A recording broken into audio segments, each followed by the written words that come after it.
All right. Yep. So I'm joined by Franco Carino. Franco, how are you? Great. How are you doing? What's up, Yeah. everybody? Energy drink. Yeah, I'm I feeling a have little. the Monster as well here. Oh, So what is that? We don't have that here. Let me see that. it's the Doctor. Oh shit. That's It's great. Valentino Rossi. Huh. It's That's orange bad. flavor. It's kind of like Fanta. Oh, okay. Yeah, it's nice. Does the job. Yeah. Monster's pretty good. That's one of the ones that's a little stronger that I kind Yeah. of when I actually need an energy drink, I'll drink a Monster. All the other ones are just Red Bull and Rockstar for flavor. Yeah. They have kind of tropical flavors and stuff over here in the Rockstar as well. Yeah, yeah, yeah.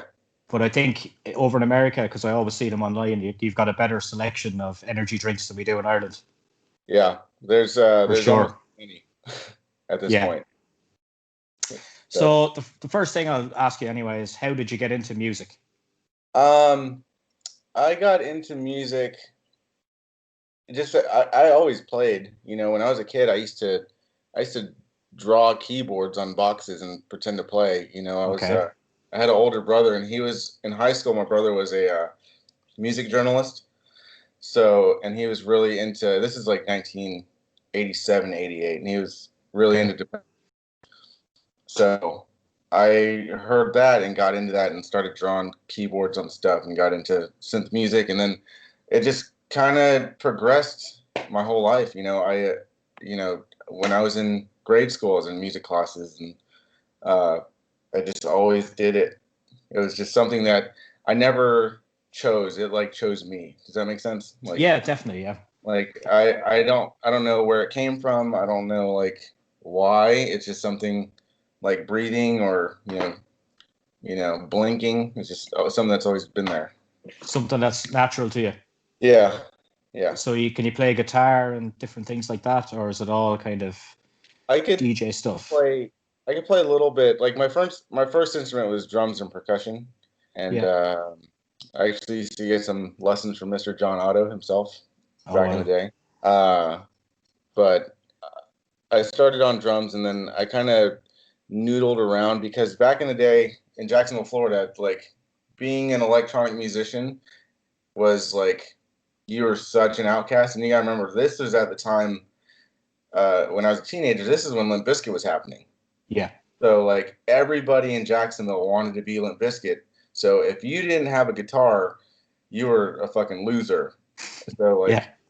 like, and I'm a fucking new wave kid. I'm like trying to do, and I was my first couple bands were industrial bands, so I was going to Orlando to do stuff, and so I kind of was on my own. So I kind of just had to pick up what I could and learn what I could, and so like I can't go play you a song, but I could if you give me an instrument, I'll write you a song. You know what Yeah. I mean? I get you. So And how there's a how lot of did guys you that'll sing and just they'll play by ear and they'll just shred any song, but they can't write anything. I'm the opposite. and how Yeah. did you get involved with Limp Bizkit then? And did you know the guys beforehand or? Yeah, that goes back to at first. So John Otto had a record label and was interested in my old band, which was called Porcelain Black, Yeah. and he really wanted to sign us and we went to LA and did a bunch of meetings and blah blah blah. But his label something happened, it just kind of fell through, and they went to focusing more on hip hop. So, but John and I maintained contact. So I would go to LA and visit. I'm from Los Angeles originally, so I'd go over Yeah. there and visit family and go hang out with him for a couple days, and then years later, back in Jacksonville, there was a girl that I'm friends with named Pilar, who's an incredible piano player, like one of the best pianists you'd ever seen. And she was recording at the studio, and she's like, "Hey, will you come do some programming on the track for me? Because I just need some help." And I was like, "Yeah, sure, whatever." So turned out the Rivers own the studio that we're going to. So we go there and I meet Sam, and we just immediately hit it off, and became like bros after that. And I actually moved in with Sam a few months after that, and we were producing bands and just working on our own stuff nonstop for years. And then he got the call around 2008, I want to say, that they were, kickstarting the machine again. And he's like, "Hey, you want to come out on tour with us?" And I was like, "Fuck yeah, I want to come out on tour with Limp Bizkit. I'll come be an assistant or whatever. I don't give a shit." And just kind of went from there. So 2008, I think it was around 2008, because I went to Rock am Ring in Germany in 2009. In 2009, I don't know if you were there at that one. Yep, I was there. Yeah, I was joined at the hip with Limp Bizkit until 2019, just about. Which I'm still I talk to everybody almost weekly. So, like, I live in Ireland, and then I seen, right, Limp Bizkit are coming to Europe. So I went to Germany. That was my first time at Rock am Ring, and it was a really, really good festival. Yeah. And I actually, I went with two friends of mine, but they are big fans of, I don't know if you know Durham Grey. They're a Japanese band. Yeah, the name sounds familiar. Yeah, they were clashing with Limp Bizkit, so they went to Durham Grey, and I went to Limp Bizkit by myself, and just met a load of random people and had a great time. Yeah. Yeah. I remember that show very well. Yeah, that was the first kind of, I think, big one back in Europe, I think. Yeah, that festival-wise. And that was did the Prodigy play the day before or that day? They played that day early. Yeah. It was really early. I think it was still bright, yeah. Yeah. I love Prodigy's like one of my second favorite bands of all time. So I was fucking fangirl the whole time. I was like, "Oh my god." Yeah. They were brilliant as well. And I remember Keith, he's since passed away, but he was like, "We fucking hate playing when it's bright outside." I remember him saying that day. Yeah, it was really good. I was standing out like where the paramedics stand, and I was just like jaw on the floor the whole time. So I'd seen them before in the U.S., and they don't, they never come over here. So it was a great moment. And Lethal's riser broke that show. So a lot of people don't know this. The first 3 songs of that show, I'm underneath Lethal, holding up his stage while they're repairing it. Oh shit! Like literally the first three songs, and he's up and down jumping, getting into it, and we're just like, "Fuck, don't sink." Jesus Christ! They got that flag was there. Nobody saw anything. The flag covering the front. So I'll never forget that show. For those reasons. Mad. Yeah. And in terms of Europe, hear about so. Yeah. In terms of Europe, then I seen you with Limp Bizkit. I think it was 2014 in Dublin in the Olympia. Do you remember anything about that venue? That's a real small old venue. That's the old theater, right? Yeah. With balconies and I remember the stage slanted. I remember. Yeah. And we were all confused not everybody, but I was confused. I was like, "Why is the stage slanted?" And they explained to me that it's a performance theater for ballet and stuff plays like that. And theater and stuff like that. I love Ireland. Like, I think we played there twice, didn't we? Yeah, 2010 as well. Yeah, and then there was another. It could have been 2011. It was in the same venue twice though. Yeah. I remember being there twice, and I always loved Ireland. I used to date an Irish girl the time that we were there that first time, and I remember just everybody being so fucking friendly. Yeah. And my choice, whenever I go out, I go to Irish pubs. You know what I mean? That's because they're the most homely, and you know what you're gonna get, and everything's just comfortable. It's like being in your own backyard. So I've always had a great time over there, and I'd love to go back just for holiday. Yeah. Even you say about the Irish pubs, like, even as an Irish person myself, when we go away to Spain, to America, to wherever, we always go to Irish pubs as well. Yeah, they're just the fucking best. Like, dive bars and Irish bars are the best. Yeah, agreed, 100%. And I strictly drink Irish whiskey, so. Which ones are your favorite? Tullamore Dew. Tullamore Dew. Yeah. That's my pick every time. Most people would go with Jameson. I don't know if I don't like Jameson or if I've had too much of it at one time. But Have you tried the Proper 12, Conor McGregor's whiskey? Yeah, not great, is it? It's okay. It's just like Jameson to me. It's got a little bit too much bite, you know. I think it's do you know the Irish whiskey Bushmills? Yeah. I think they've blended a brand of Bushmills for his whiskey. So I'm told that's what it is. Right. Yeah. That makes sense. What have you been up to anyway since the lockdown and different things like that?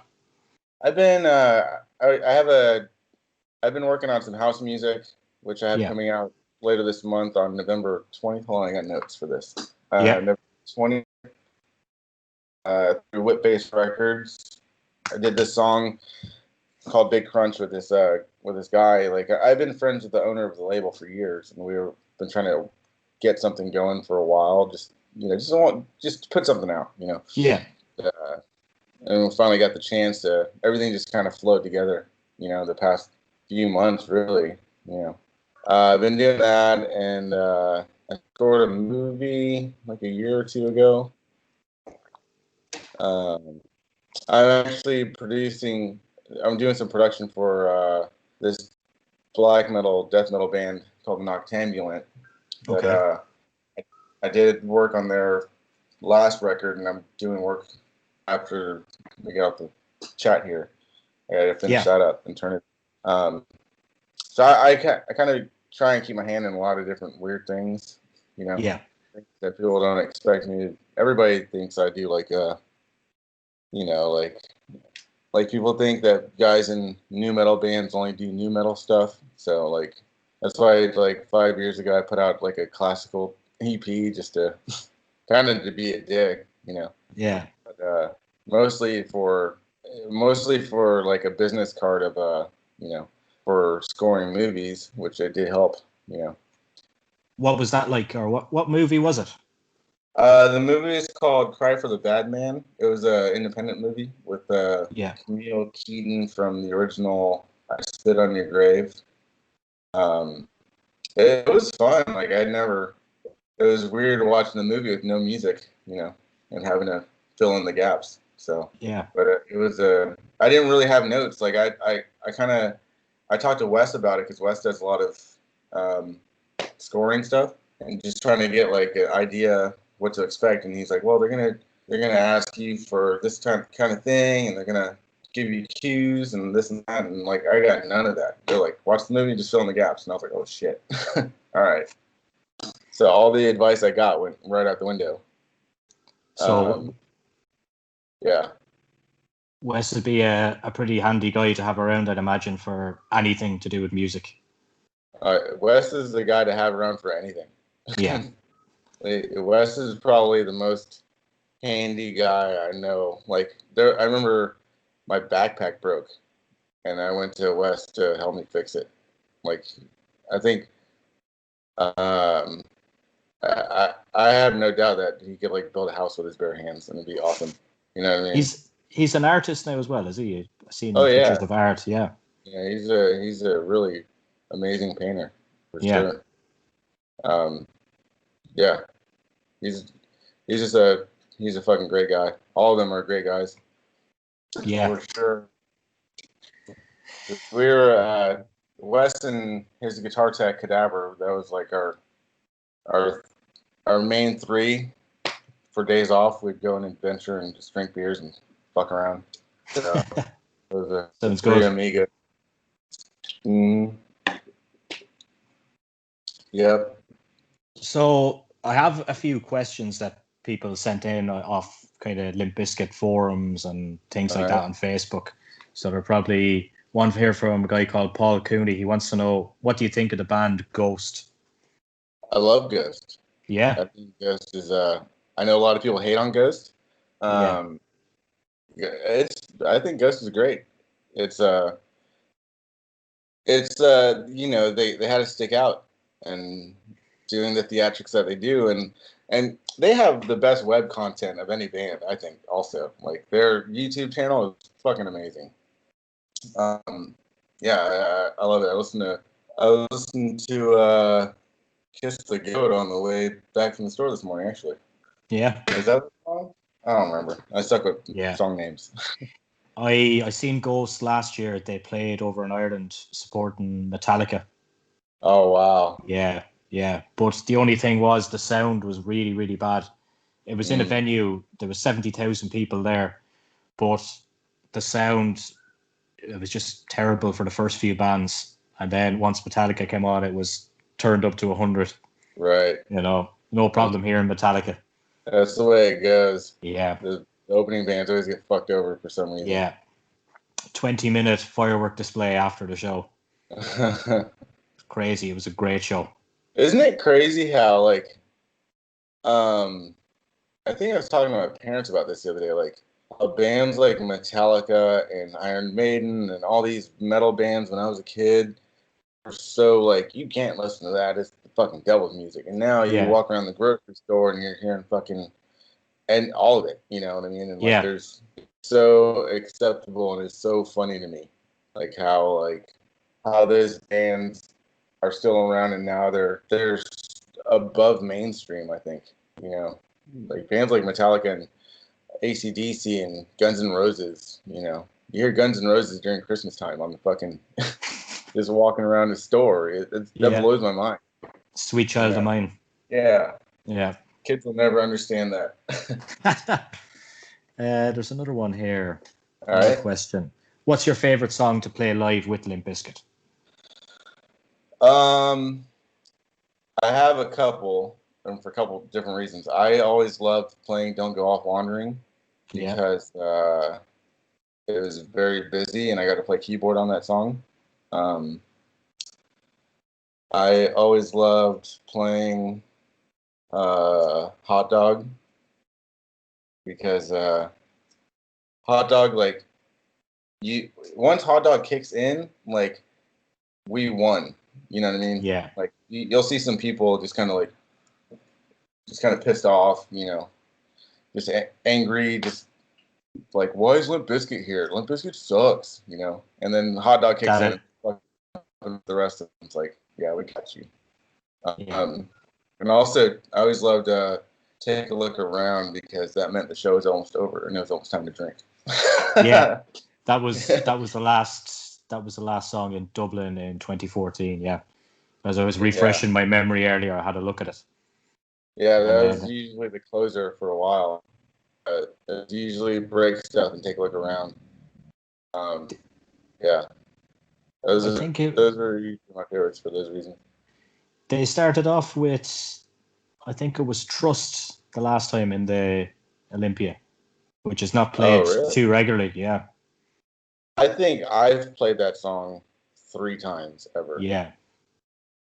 and the only one I could remember was in Russia, and then maybe we did a bunch of like uh, I forget the years, but it was when we were playing Belgium and a lot of German shows. We were off the wall songs. Like Yeah. I remember Fred coming in and making the set list, and he's like, we're not gonna play any hits today. We're gonna play all B sides.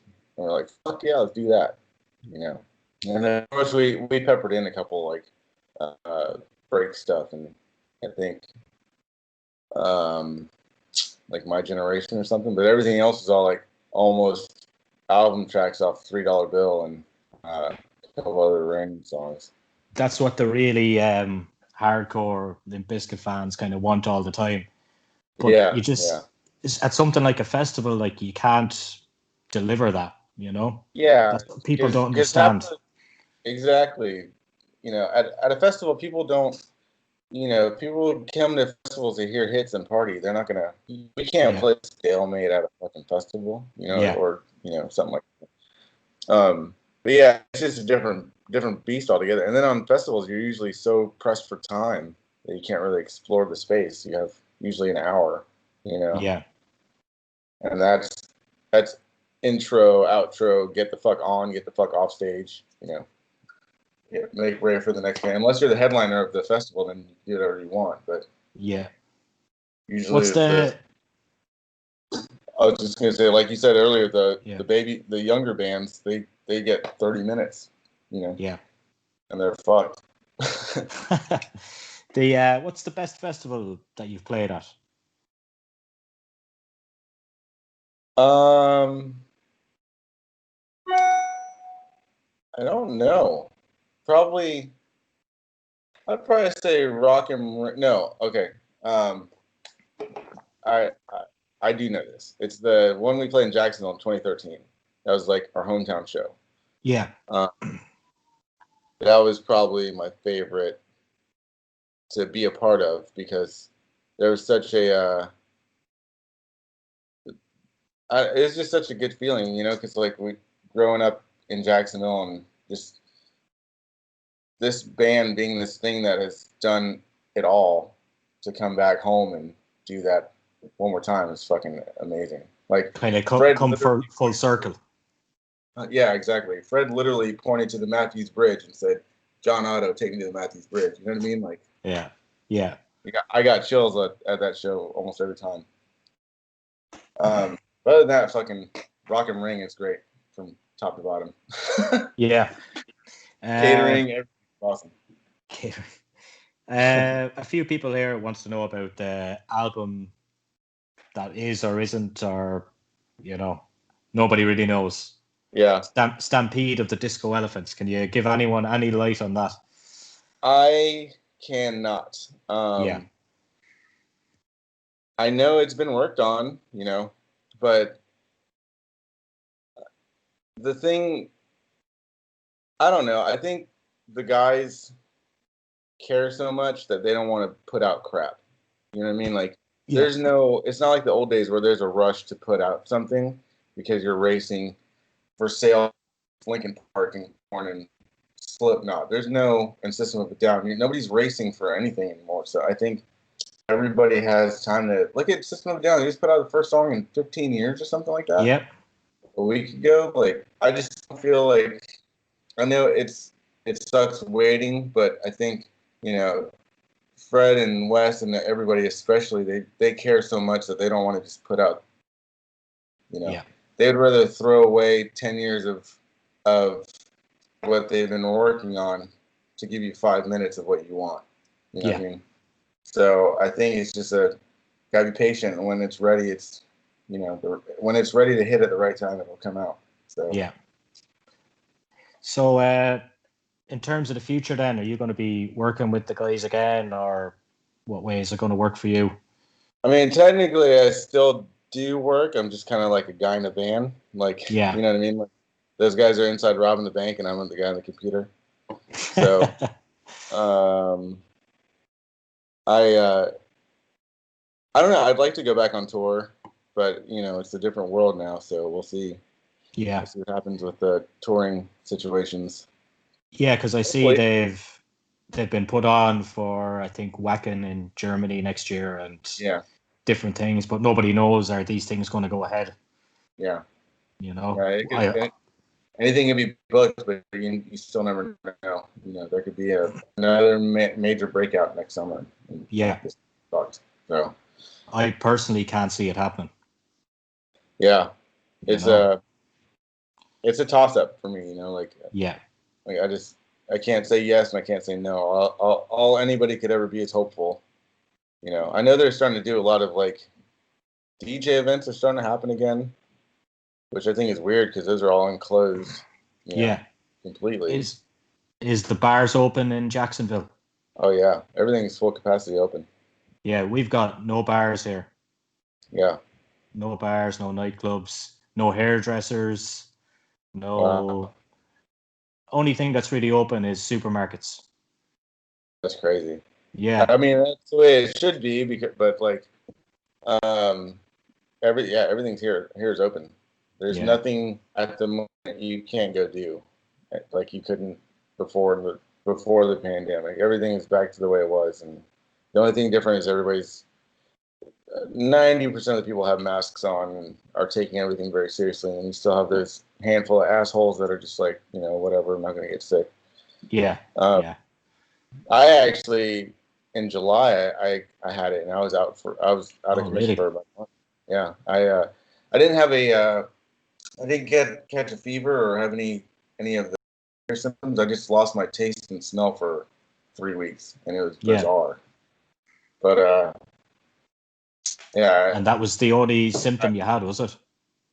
Yeah. Yeah, I felt great other than that. Just Yeah.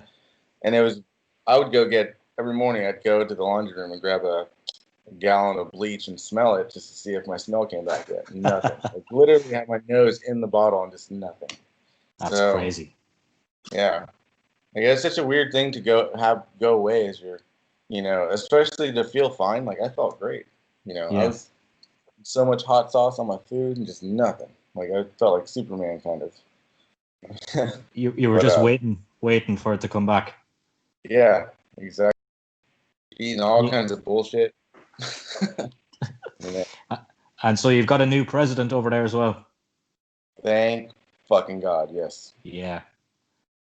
Yeah. Yeah, it's I think I have all these gray hairs because of the past 4 years. I think it's aged Americans greatly. Like it was just I'm not a very political person, Same, which yeah. I always keep my politics to myself, but um I think that guy was just kind of he was a fucking cartoon character to me. Like He's crazy. it just it didn't seem real. You know what I mean? Like it was real, but it wasn't real. And just the stuff he would come out and say, and I was like, how are people like backing this guy? Like, really? And he's still got a shitload of votes this year as well. Oh yeah, he got like just about half. You Yeah, know, second I think highest he in got history, I 70 think. million, and Biden got 74, something like that. Like Yeah. it blows my mind, and I would tell people because I'm in Jacksonville, I'm in the fucking South. You know what I mean? Yeah. Like there's a lot of Trump supporters in this area, and I would tell them like, why do you think a guy from Fifth Avenue, New York, cares about a guy living in a fucking trailer park? Like he doesn't care about the guys that are living in the Bronx, let Yeah. alone, you know what I mean? Like what does he have to do for you? He's never been a public servant. Like never he's never helped anybody. The So last time I seen him before he was president, because I wouldn't see him too much before he was president in Ireland, was at WrestleMania yeah, shaving Vince McMahon's head. yeah, And next thing I hear, this guy's going for president. yeah. Just Crazy. just to show you, in America, you could be anything. Yeah. You could go from WrestleMania to the White House. And Steve Austin was the only man to stunner the president of America. Yeah, So that's pretty impressive. that's why Stone Cold's the shit. Yeah. I'll vote Stone Cold for president, Yeah, I thought or The Rock if there's that happens. there's rumors that The Rock might go next time. Wouldn't that Who be crazy? knows? That's Well, fucking after Trump, I think anything is possible. yeah. Yeah. Oh yeah, if The Rock ran, The Rock would win. I think he would Like, win as well. but it's the wrong message. Yeah. I think I think I think we need to stick to people who are public servants and that are doing that kind of thing. I don't think we need to. I don't think we need to vote for somebody because they're fucking Famous. famous. You Yeah. know, there's I know some famous people that can't tie their own shoes. You know what I mean? Like, so why would people vote for them? Exactly. So So where could we expect to see you next then? I'm just going to wrap things up here. um, like I said, I have that electronic song coming out later this Yeah. month. A single. Um, the single, yeah. Yeah. Hopefully, I have some more that I'm working with a couple of collaborators on some other things, and hopefully it's already about to be the holiday, so I don't see anything really getting done until like February. Start putting stuff out, and also start feeling out the world and seeing what the world's like to be able to Yeah. go out. I got offered some cool DJ tour ideas, which I'd be very much into. Yeah. Um, hopefully that happens, but again, it's everything's still up in the air. Nobody knows if it's really going to happen. You could talk about give that to blue in the face, but if it Yeah. doesn't, if everything's still fucked, then everything's still fucked. So Yeah. like, I'd love to come do some shows in Ireland for sure. Yeah, I could give you a few venues or whatever, but you'd know. Yeah, me and Lethal always talk about doing something. We did that thing in LA a couple years ago. Yeah, funny enough, I seen Lethal. It was the last time that you played. Do you remember when you were playing? But Lethal was doing a kind of simultaneous tour as well around Yeah, Europe. yeah, We went to his after show, and it was really fucking good. And he was busting out House of Pain, drinking, yeah, having a great time with people. And there was one guy there who didn't have any money to get in, and Lethal paid him in at the door. yeah. Top Lethal guy. is Lethal's a fucking good guy. Like Yeah. anytime we would be driving around LA and he saw a homeless guy, like we'd all pull over and basically dump out our wallets and help the guy. Sam used to Yeah. do that all the time in Jacksonville. I remember Sam and I were going to the studio one day, and there was a guy on the bench, and it was freezing outside. So we went to the ATM, and Sam pulled out $100 and went back and gave it to him. Which Really it cool. was, yeah, like all those guys are very. I mean, all of us, we're all very giving because that could be anybody at any moment. Absolutely. We're nowadays. There's a lot of people losing their houses because of they're not able to work. So Of course. that could be anybody at any time. Yeah. So yeah, Right. So man. I'll see you in Ireland. So for Tullamore Dew when you're over. Yes, you will. We'll Okay. have a bottle. And yeah, 2 bottles. All right. I like what Thanks you for think. joining us. Yeah, man. Thank It you. was a Thank you for pleasure, having me. man. Yeah, Thank you. dude. Let's do it again soon. Definitely, man.